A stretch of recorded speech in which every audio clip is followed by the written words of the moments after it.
Now then, you're welcome along to the latest in our series of GA roadshows in association with Supervalue, calling on GA fans across the country to support where you're from. Check out youtube.com/Supervalue Ireland for more information. So the Dubs once again have triumphed in Leinster. They're in an All-Ireland semi-final.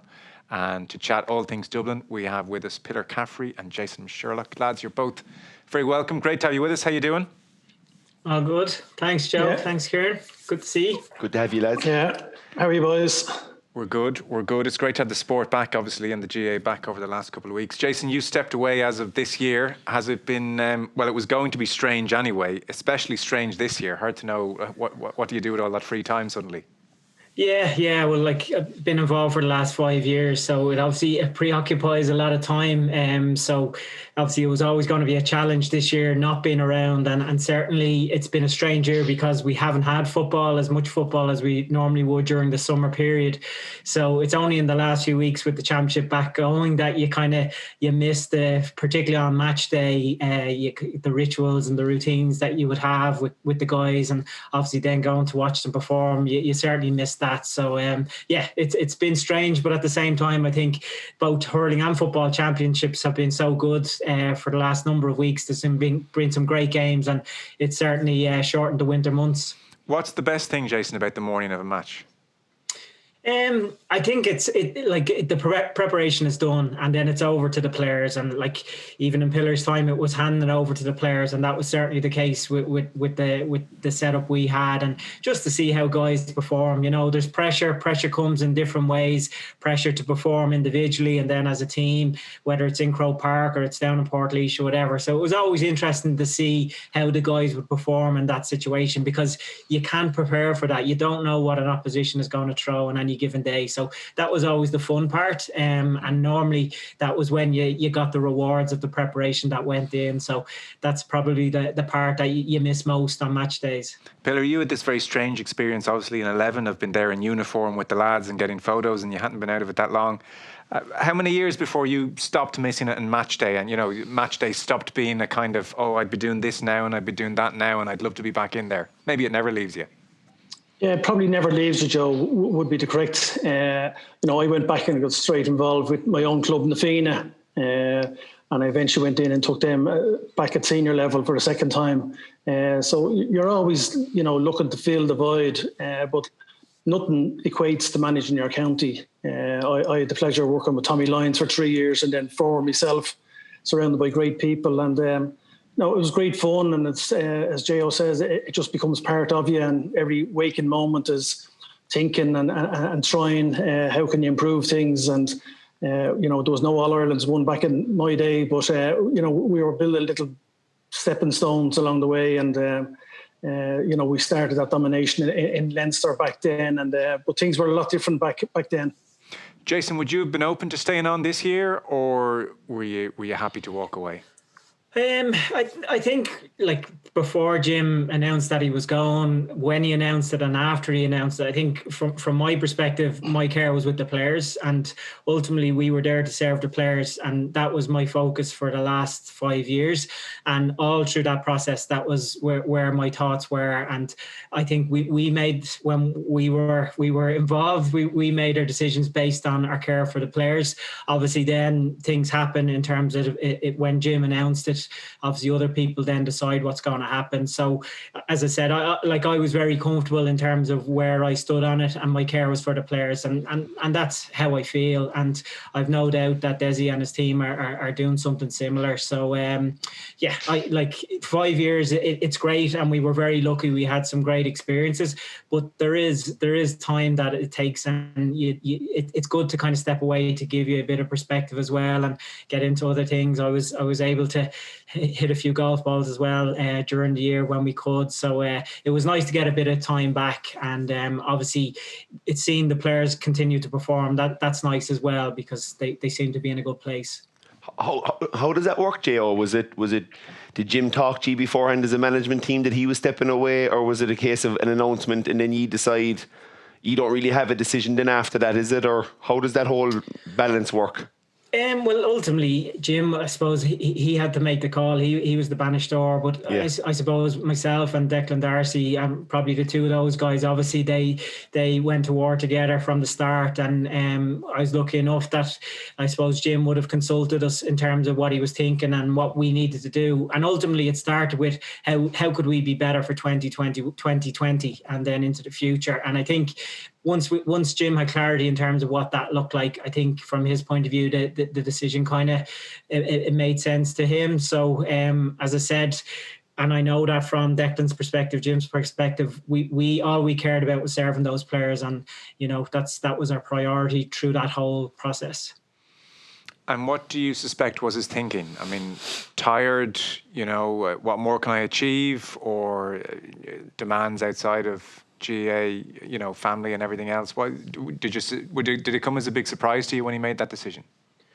No, but then I suppose I was lucky enough to have some conversations with Jim, and to be fair, obviously Jim is his own man. He had his own. He made the decision for himself in terms of what he felt was best for Dublin football, and I think that's the important thing. I think he made the decision with that in mind, and like for people that know Jim, he has a family, he has a very, very serious job and a time-staking job away from football, and there's only so much a man can do. So no one could begrudge Jim walking away when he did, and as I said, it's great to see that the players continue on with the progression that they'd shown over the last few years too. What's next for you then, coaching? Is an inter-county job the next target for you, Jason?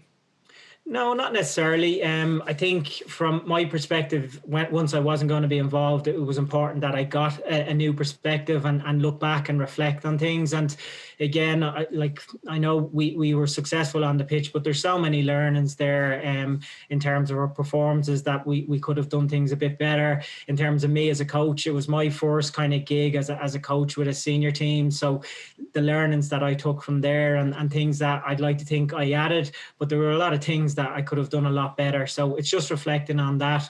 The game is changing all the time. Like what we did 5 years ago, 4 years ago, last year wouldn't be good enough for this year in my eyes. So it's about where you see that those opportunities to learn and to perform. So I suppose that's where my mindset has been from the last few months, and where that'll lead me to, I'm not really sure yet, but I suppose I'm so interested in sport. I'm a student of sport, and I always will be. So let's see what kind of opportunities might arise. Okay, I mean,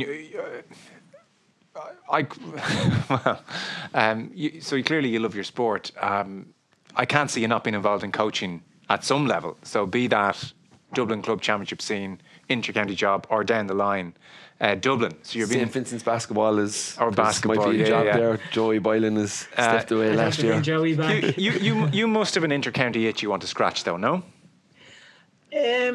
Not necessarily. Like Really? I think, right. I think with an inter-county, like there's whatever it is 32, 33 teams to play. Only one team win every year. Where you look at the transition of managers, and it's a lot higher than that. And I think the expectations at senior level, I think, are very challenging.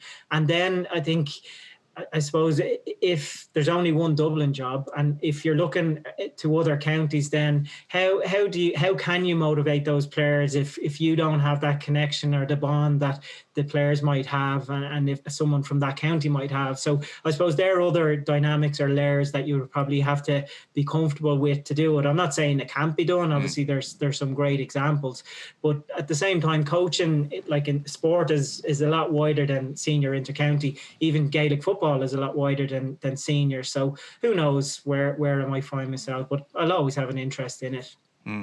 So give us an example of something that you used to do 4 or 5 years ago that wouldn't be good enough now. That's it now. Well, I suppose you like with all coaching, you start and you have a perspective. You see things that might assist you and might improve you, and you get success from them. And then there's other things that you say, well, actually, now you need to change that. You need to look at it a different way. And again, you're putting layers upon layers. And like we were lucky enough. Obviously, we had a great bunch of players that really had a good perspective. They had a big desire after losing in 2014 to learn and improve. and we were able to build on that, and we were able to come up, and we looked at the game in a way that probably gave us an advantage. And I suppose as a coach, it's trying to look at the game and see where you can get that little 1% or that little edge over your opposition. So I suppose that's the interesting part when I look at all games, to see where we can get that from. Pillar, it's strange to think now Dublin have won 14 out of the last 15 Leinster titles. And when you pitched up, it had been won in the previous 9 years, which is almost hard to believe. It feels like another lifetime. I don't know when that'll ever happen again. So 4 Leinsters on the trot. That was good going. Yeah, it was. I always remember Davy Billins saying to me when we started out, Davy had been with Tommy Lyons as well, and we'd lost 2 years in Leinster. And as Davy would put it, they were unacceptable losses because we were favourites going in. And through one reason or another, they ended up in defeats to Westmeath and Laois.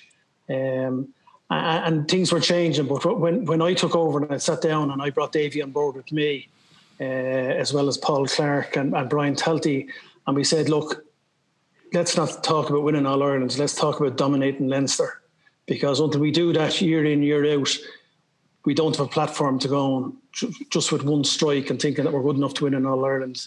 That fabulous Kerry team that Kieran was a part of, and the Tyrone team were around during that era. And I often think now, over the last 4 or 5 years, I would have loved to see Tyrone at their best and Kerry at their best playing this Dublin team at their best, because they were fabulous eras for football.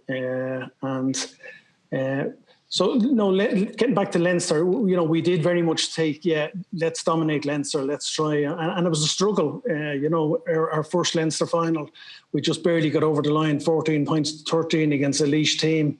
It was a last minute 45 by Mossy Queen to win the game. So that's how tight it was. Like it's a different world now. And you see Dublin steamrolling Meath by 21 points. Like, you just shake your head and you say, like, obviously Dublin have improved hugely, but I just think, Leinster has faded so poorly, and particularly Meath. I was expecting an awful lot more from them in the Leinster final this year.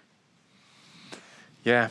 That team, it's funny, I was thinking about it, and I always remember, Kieran Whelan in the middle and the lads marching down towards the hill, and there was a great bond with the fans, and they fed off emotion.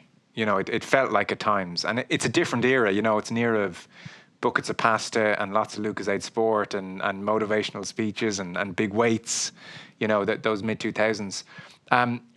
Was that something you wanted them to do, to try and build that rapport with the fans and to be, to feed into that emotion in a way that maybe we don't see modern day teams do as much, but it seemed to be a big thing for that era? Yeah, it's funny, Joe, and it's a great question. Somebody came to me after I'd finished. It was one of the head stewards in Croke Park, and he presented me with a list of, I think we played 20 games during my tenure in Croke Park, and the average attendance over them 20 games was 72,000. So even for Leinster quarterfinals, we were getting 60,000 people coming to the games. Just that era, 05, 06, 07, 08, was huge attendances. Like, we played Offaly in one of the Leinster finals, and 82,000 a sellout playing Offaly in the Leinster final. Like last year's Leinster final, I don't know what crowd was at it, but the crowds had certainly dropped. So we probably did feel that, look, we were getting huge support, and there was a bond with the supporters. Looking back in hindsight, would you think it probably got a little bit too emotive? There's nobody in the Cusack stand or in the Hill 16 that's going to stick a ball over the bar for you in the last 9 minutes of a game against Tyrone or Kerry. But look, it was part of our journey at that time. The players thought they were getting value out of it, and so be it. It's a very interesting area, because Jason, these days, if Jack McCaffrey smiles in the parade, people are talking about it for about a week. You know what I mean? When you compare then and now. Why, for instance, Jason? So you're such an interesting figure to talk to, because you've been around for 25 years, player and now coaching staff. Effectively, you've seen it all. Why would the modern day player not go in for that emotional stuff as much now? Why has that been left behind? Yeah, like as Pillar referred to those times, I was a player on that team, and thankfully Pillar saw me as one of the senior players, and it was great that like anytime I sought Pillar for kind of counselling and that, he was always open to that, and I think that's a sign of a great coach that's willing to listen, and I always valued and respected that, and it's something that I'd like to think as a coach I'll always have the ear of players as well. And again, I probably had a bit to do with the whole march into the hill. I think again, when you think of the time when Pillar took over, Dublin were at a low ebb in terms of their connectivity with the crowd, and that probably paid into it. But I think, and that's why I suppose from an emotional point of view, we felt we had to get that connection and bond back. And there's no question we thrived when the energy was good, but certainly it did stifle us when things went wrong. And that's a learning. And I think you look at where Dublin are now, and like this is built up over a long period of time. And again, I understand the criticism that's out there in terms of finances, but if you go from that time where, as Pillar said, the intention was to dominate a province, and where it's gone to, we had a lot of bad days at that time as well, where we just weren't good enough for whatever reason on the big days. But you look at the learnings, both as you mentioned there about how emotive we were when we played, and absolutely that's a learning that's gone with the Dublin team.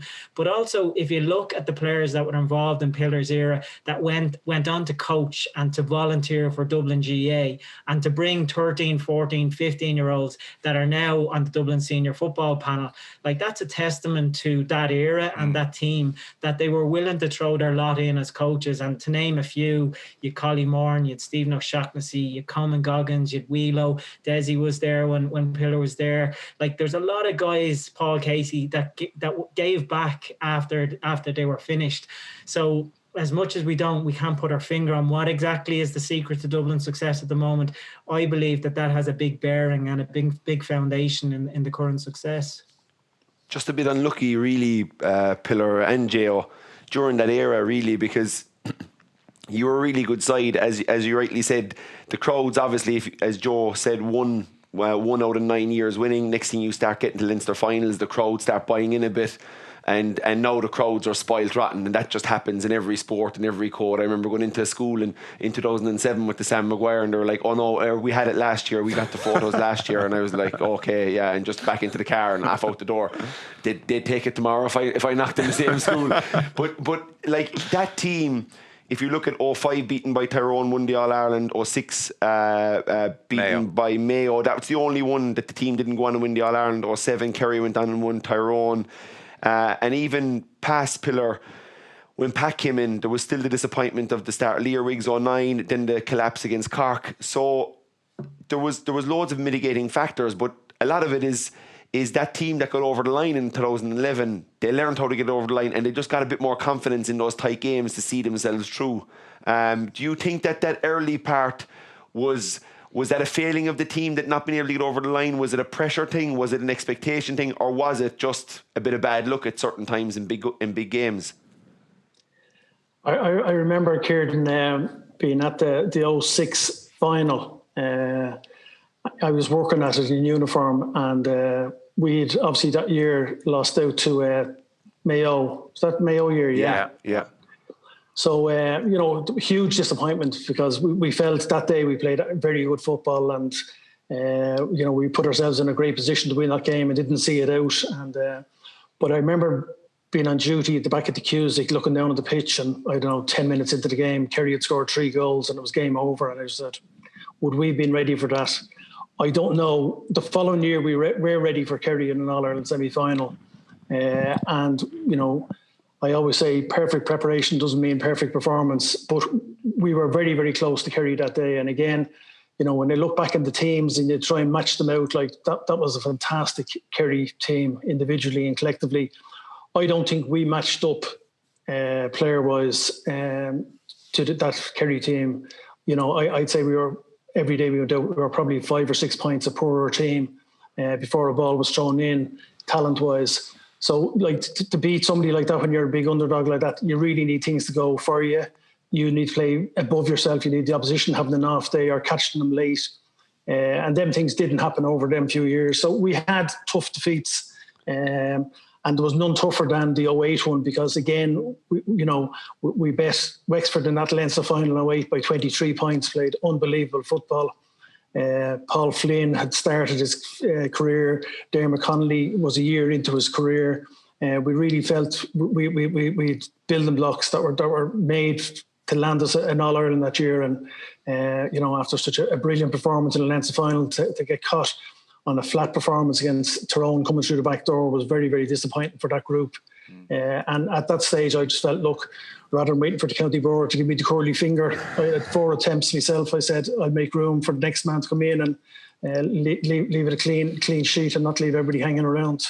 There's a great documentary made about that team. It's been on TV a couple of times. I've seen it. And that was 05, Joe. 05.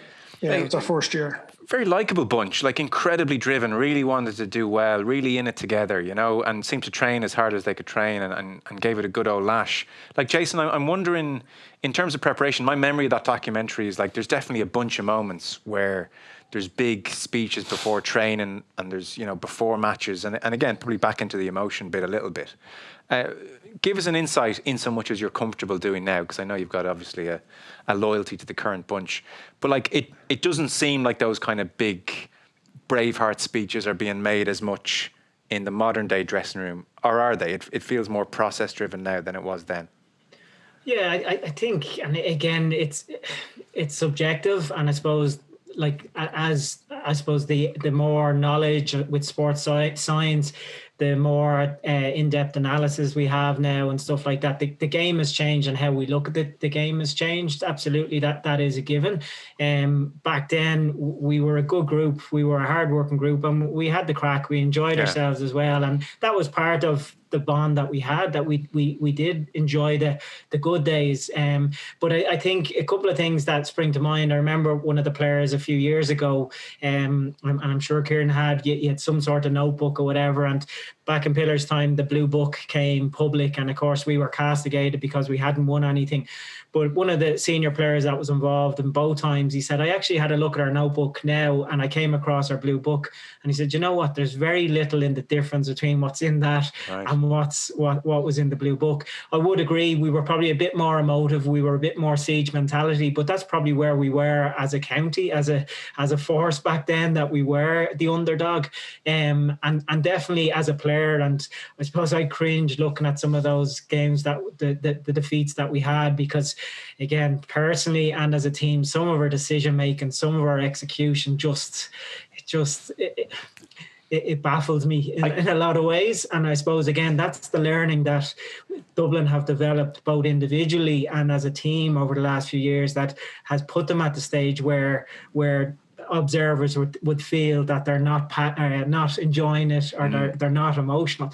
Believe me, there's a lot of emotion with that team. They love playing football. They love playing football as a team and as a group, and they see so much joy in how they play the game, but they just probably show it in a different way. It's probably hard. It's harder to see them showing it as well, because let's be honest with it, they're pretty comfortable in 95% of their games. So I would say they're probably bored, possibly, with a lot of the games, that you can't be running around fist pumping the crowd when you're up 15 points. Whereas when you're in a game, and we have seen it, and you're right, Gio, we've seen it in tight games against Kerry, in tight games against Mayo. You do see this bit more passion from the Dubs when they're in this kind of melting pot type of a game. So they're not complete. Yeah. You know, I would say a lot of their emotion, it's kind of held in check for the scenario where they're in the games. You know, I'm sure as a management, you wouldn't want to look in at some guy running around fist pumping the crowd up 12 or 13 points, CB. But if a guy kicks a pint to win a game, you're not going to have any issue with a guy running around doing some of the stuff that we would have done in 08 and 07 and those years previous.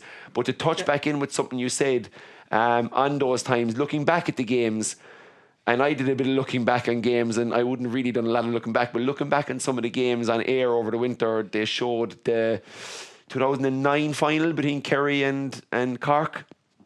And I remember that for not a great first half, and we got 2 goals early in the second half and we pulled away a bit. The first 20 minutes is horrific. The amount of ball we give away, the bad decisions we give away. So I'm thinking back in the games he lost in some of those tight games, everybody gave the ball away a bit more, which gave the opposition more chance to win. In this modern game, teams that get ahead don't give the ball away that much to allow teams get back into it. So we're seeing very little of games where a crowd goes 6 or 7 up and somebody else makes a massive comeback. You go to the Cork in 2010 pillar, you were up, or when Pat was in charge, they were up 6-7 points late on Gio and lost it. Kerry, we were up 6 or 7 points against Gino 7. He brought it all the way back to 1. We got a bit of a break late on to take the score, but there was these kind of massive rallies and massive momentum shifts. We don't have that anymore because teams don't give away the ball as much. Well, Cavan are the only ones doing it, Kieran. yeah. On that point, it'd be interesting to ask Jason. So, like, we talk about different stats as the important stats. You know, shot conversion, the Dubs are right up there and touching 60% sometimes. Kieran mentioned not giving the ball away. So I'm sure you have an idea of how many turnovers is a good day and how many turnovers is a bad day. Jason, can I ask you, what would you look at as the key statistic or two when you were analysing a match? What generally tended to point to the winner? Well, whoever scores the most. That probably. I figured that was important. I figured that was important. Well, that's the one definitive. More points and more goals. Okay. Declan Darcy has the defensive coach now. He mightn't have always agreed with that one, but no. Well, like again, sometimes we over analyze it, but that's the bottom line. It's you think about Tipperary the last day against Cork, they were able to put the ball over the bar, but yeah, there's so many, and again, everyone's context is different in terms of how they play the game, and I don't think we were transfixed on stats to judge. It's more getting a sense of what's happening in front of you and unfolding in front of you. And again, the game is very basic. You either have the ball, the opposition have the ball, or you're trying to win the ball. They're the kind of moments of the game. So it's just trying to look at your KPIs or looking at your performance through that lens. And obviously there's a level or a standard that you think is good enough for your team when they perform. So fair enough. Because I know in hurling, like Davy Fitz would say, it's always hooks and blocks. You know, that's what he'd looked at, and he'd know they should be averaging upwards of 90 a game, and if they're not hitting that, they're unlikely to win. So there's less of a constant stat that you would look for first in each game, Jason, is the point. I think they can be quite subjective. There are some that you would see, and like I've heard this in numerous sports about tackle counts, and no matter what the sport and no matter how much possession, tackle count is generally a good sign of your work rate, which I don't think anyone argues with.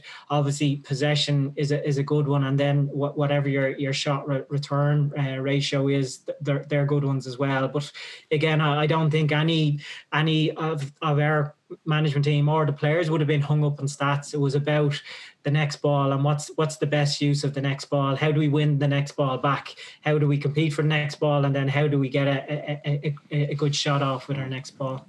Half time, Jo, you've been absolutely, during that 5 in a row, I think half time you've got, in all the big games, half time you've been outstanding as a management team.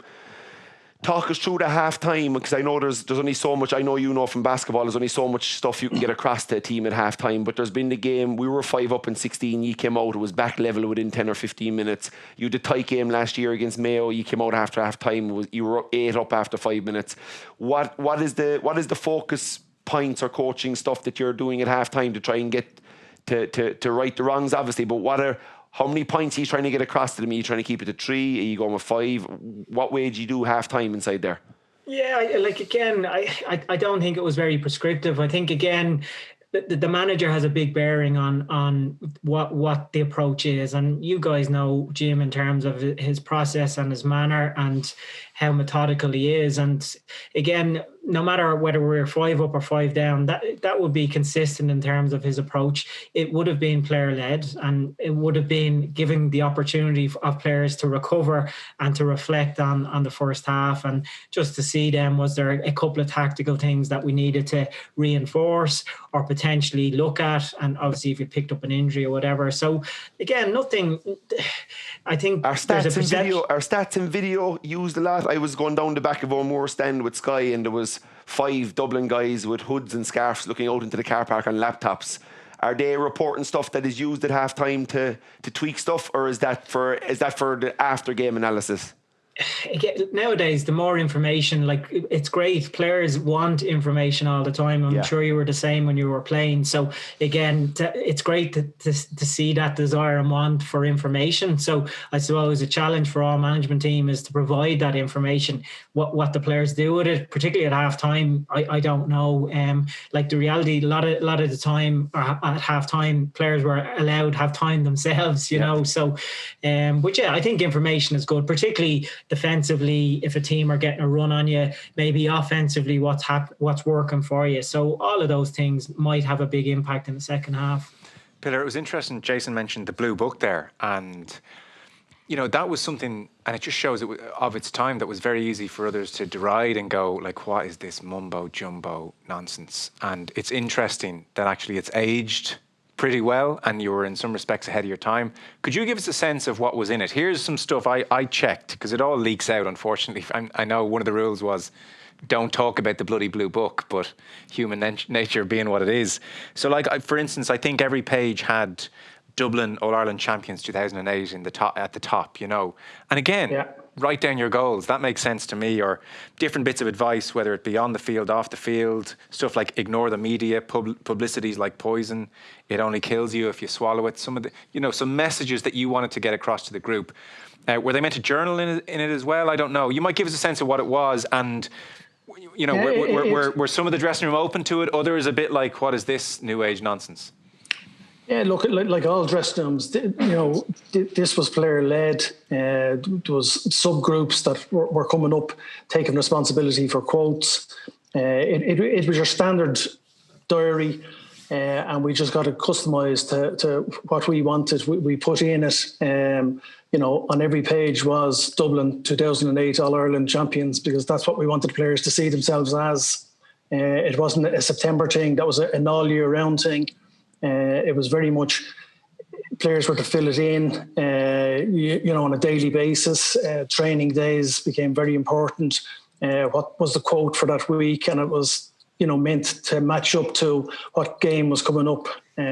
So it was player-led and player-driven. It was the players that came up with the finished article. We just signed it off. And look, I accept these things when you try new things and, you end up with egg in your face, you get bet in the quarterfinal, and some printer finds a way to put it out there. You can look very foolish, but I'm to this stage, I'm very comfortable about it. I still have a copy of it at home. I'd still take it out the odd time and have a little smirk to myself, saying, what could have been would have been fantastic. Ahead of its time, really, Pillar. Like, was that coming from you and the backroom team and the players, and somebody came up with it, or was it a sports psychologist on the outside that muted it to you to say, you've been so close the last few years, this may be the secret thing that might help you get over the line? A bit like what Jay was saying, Kieran, like you're all the time looking for influences, for something that'll give you a little advantage. We started with a smaller version of this the previous year. All the players had a little copy of a little manual, and then we just said, look, we'd go for the whole hog in 2008. We felt the group was ready for us. We felt there was value in it, and I wouldn't do anything different now. Obviously, it leaking out.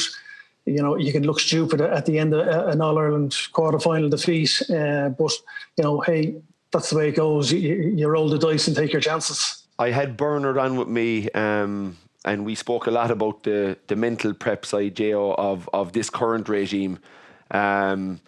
Speaking for myself, I can only talk about up to kind of 2018, but it seems like, and from reading his book and having him on, I think you're streets ahead of most when it comes to the mental side and the preparation. Even a few of your key guys have gone away and done 3 or 4 years in college and lead it now inside in the group, but it seems to be a powerful tool that I almost wish, if I had my time back, that I would have tried to drive it with my own group. Is it a big part of this current setup? It seems to be, but again, I'll go back and very similar to Pillar and what you're talking about there, and Jim. Like, in a lot of ways, you have to pioneer. You have to kind of take a new approach and lead in a certain way. And again, you're open for criticism if it doesn't work. And like at the end of the day, these are amateur players. We see very little of them during the week. I think we've 2 group sessions a week, and then like at the weekends, you only have a certain window and you can only prioritize certain things. And like there are certain things that obviously Jim has prioritized over the last number of years, and that might necessarily what another manager might believe in or what another team might be doing. So like again, I think it's been very, very helpful for the Dublin team, but ultimately it comes down to players. It's having players that I suppose are motivated and care enough for themselves individually to be the best they can be, but also collectively to represent whatever crest they're wearing with pride. And like, as I said, Dublin, for whatever reason, have a crop at the moment that are willing and able to perform on any given day. And what was your attitude to the Blue Book in 08, Jason?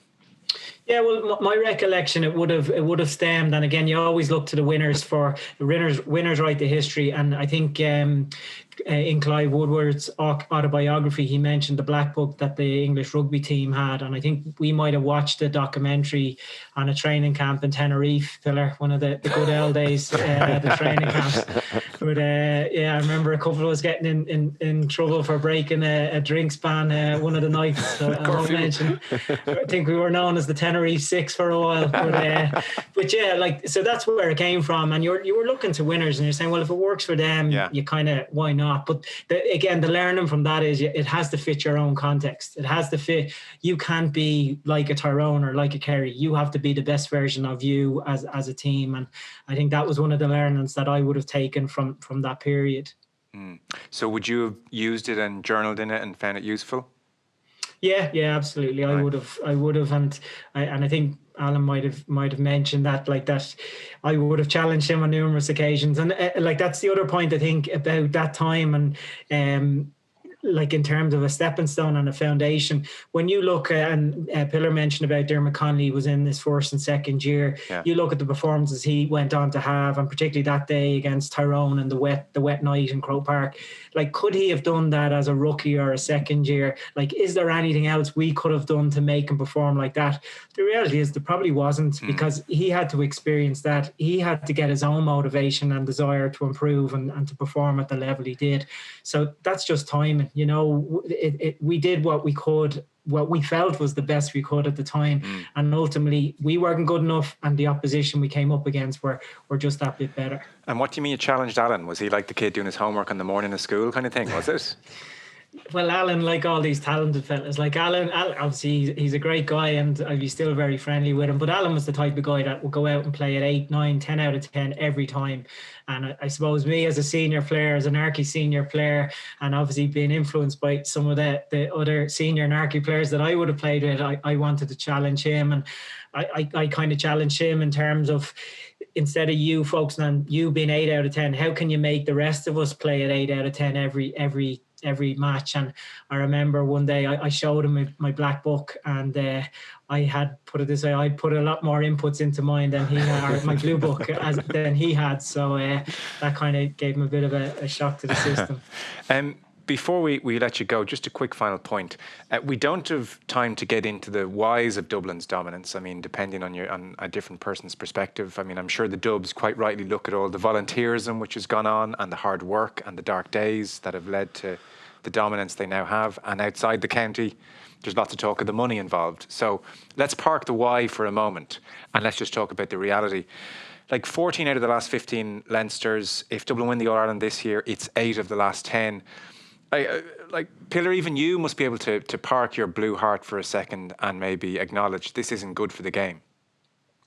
No, look, it's all serial winners, Joe. Like, when you're looking in from the outside, you know, you see I suppose the pure raw emotion that was shown with Cavan beating Donegal and then Tipperary beating Cork, and to see teams like breaching long barren spells, and that was without supporters. So, like, the reason we're all addicted and love sport is because the underdog has a chance. You know, it's obvious that outside of Dublin, this is not good for the GAA, the dominance that is going on. But I think people are missing the argument in blaming the Dubs for what's going on, you know, because like Jay was part of a 95 team his first year in that came and won an All-Ireland. And then he was part of 9 seasons of very, very little victories. The same effort has been going in. I think what people are missing is that this is quite an incredible crop of players. It's certainly, when you're winning All Ireland, it's very easy, just change 2 or 3 things every season and you stay winning. It's when you haven't won one that you have to actually break that. And that's why, look, 2011 will go down as the most important victory for this group, because without 2011, the rest wasn't happening. People talk about 14 being huge to this group, but I personally think it was 11. It was getting over. It was beating Kerry. It was, putting a nail in the cross, and then fellas believing a little bit more, and then the improvements came much quicker after that. Yeah. But if Dublin had losing that final in 2011, I don't think there would have been this massive achievement that has spun nearly out of control at this stage. And rather than blaming Dublin, I think people have to look and say, if it was a money thing, Joe, and it was that simple, why aren't the hurlers banging in Leinster titles and All Irelands? Why haven't we dominated at underage, at minor level? We've only won All Ireland at minor level since '84, since Paul Clark captained that team. So there's a lot of strands to this argument that don't tie in. Obviously, Dublin and people going about the GPOs and all attached to the clubs and schools, and that is huge. But the alternative to that was ignore GA in Dublin and just, let us become a lesser code to soccer and rugby. And, the GA saw fit to throw money at the problem back then. And now it's turned into an issue for them, and they have to come up with solutions. But, splitting Dublin or dividing Dublin or some of the silly solutions that are going around, that's not going to work. No, I think look, it'll be a sad day if the only solution left to us is to divide Dublin in 2. I mean, that would be just to throw out, over 100 years of history. That'd be a dreadful solution and not a good one. Nobody's blaming Dublin. I think, Dublin have done an incredible job, and the people in Dublin GAA have done a phenomenal job. I think the anger lies at the disparity in funding, and it's been a perfect storm. So around the same time, you had the state and Bertie Ahern back in the day organising the financing of coaches. You had the GAA themselves in 2003, Sean Kelly admitting we needed to, restart GAA in a lot of Dublin clubs. So the GAA threw in money. And then around the same time, you had Dublin harnessing the financial side of things as well, which, very clever people doing that. So that's no one's fault. That's no one's fault. Yeah. And Joe, also, we had John Costello as the CEO. That's what I mean. He's still there, obviously, and just a genius. A genius. So the likes of AIG and all this stuff, all that money's ploughed in. So look, the money is a factor. There's no doubt. I don't know if you read John Conlon's. I did, yeah. Yeah. So that they're operating in different worlds, and that's why there's such huge turnover of player, and it's really hard to compete. Like Jason talks about the learnings built upon the learnings built upon the learnings. Other counties are struggling to get lads turning up for training, is the reality. Jason, can I ask you then, some of your best days as a player were in Leinster, winning Leinster titles. It's not a healthy situation at the moment. I mean, the lads against Meath, I watched all 70 minutes because I love watching this team. Like, they're a joy to watch. But geez, it's not what Dublin Meath should be. Did any part of you find it a bit dispiriting even when you were involved winning Leinsters that easily? Not when I was involved, because we had a role, but certainly when you come out of that bubble, because ultimately for that 5 years I saw the effort and the level of dedication and commitment those guys gave. But you come out of the bubble and you see, and does it help Dublin? Does it help Leinster GA? Does it help GA in general to see such a disparity? Absolutely not. Again, it's not about trying to understand who's right, who's wrong. The reality is we need to find the solution, and the problem isn't Dublin, in my opinion. That Dublin are the solution, and it's how we can bridge the gap to get to Dublin is what should be the focus. And again, from my point of view, counties are bestowed upon us, but we all have a care and a love for GAA as a whole. And at the end of the day, we want our young boys and girls to grow up wanting to play for the county because of the pride and because of how competitive they can be. And ultimately, we need a sustainable model, and I know there's been a lot of talk about how the season could look at. I think that's first and foremost, and then it's about providing resources and a kind of pipeline of young talent to kind of come in to play with senior counties. So again, this isn't an overnight task, but very much from all Dublin people point of view, we want GAA to thrive. You know, it doesn't sit very well with any Dublin person to see the struggles and challenges that some counties are doing. So let's see how we can come up with the solutions. Yeah, because the sad part for Dubs players who are, you know, taking the game onto the next level, Kieran, is that their achievements can be devalued. You know, people can sit at home and go, oh, another Leinster, so what? And that's unfair given the amount of work they've put in. But like the worry is in a sport where we don't have a transfer market, the ultimate resource is population. And how are we going to bridge that gap? Yeah, no, I made the point on OTB AM that you see clubs like Man United, they're pumping money into them, they're buying players from all around the world and they can't get it right. So I do agree with the lads that it isn't money, and I do agree that it's not Dublin's fault, because we had a Kilkenny hurling team that should have won, that were very close to winning 5 in a row and had won 3 out of the previous 4 before that, and you've guys like Henry Shefflin with 10 All-Ireland medals. So we've had a team that have done this without the so-called money and the support and the AIGs and all this. So they just have a special crop of players, and I've played against them, and I've tried to go toe-to-toe with them and come out the wrong side of this particular group. Special as they are, if I was to say to you, it's my hunch that the next bunch over the 20s and the 30s, the next 2 decades, I'd still put Dublin as favourites to win 6 or 7 out of 10. Yeah, you said that, and it's a good point, but I would go to say, I would go and kind of disagree with it a small bit and say that yes, you can build big, strong athletes, but can you build fellas that have the temperament, they can put all the stones in place. I think it's more important for us now that Sean Kelly, who may never be allowed into Kerry again after what he's done for Dublin in the previous few years, but just honestly to start looking around the rest of Leinster's and start saying I think Dublin's pretty self-sufficient now with the membership they have in most of their clubs. If there's any of the clubs floundering with that side of it, we should support them as well. But I think getting it out to the rest of Leinster, the rest of Ireland, rural Ireland, clubs that are counties that are in small areas, try and pump as much into you as you can, just to give them that level playing field, to make sure that their underage coaching are getting the right. I was up 2 years ago, I saw an underage Dublin club, I won't mention the club. I was blown away at the level of coaching, the level of organisation. It was like they were senior team coaches, you know, and then you're going around to other clubs in Kerry and you're seeing, you know, Tommy, because he's young fellas playing as coach, but he mightn't have a clue about what he's doing, and the kids now fall into that trap. So I think we do have to look at how do we get that level of coaching to the youngsters all around Ireland to try and bridge the gap. It's not going to happen overnight. Dublin have put themselves, John Costello is an amazing CEO, as Pillar said, he's put them in a really good position. It's not their fault, but we have to figure out a way now. The GA really has to dramatically look at next year, how do we get more funding out to everybody else to try and bring them on a bit. Yeah, I think it has started. They've tightened up what they're giving Dublin, but it'll be a journey as opposed to an overnight thing. Fellas, listen, that was fascinating. Thanks so much for doing that. Pillar Caffrey, Jason Sherlock, much appreciated. Thanks, lads. Thanks, lads. Cheers. There we are. That was the Dubs. Pillar Caffrey, Jason Sherlock is part of our latest GA Roadshow in association with Supervalue, calling on GA fans across the country to support where you're from. You can check out youtube.com/Supervalue Ireland for more information.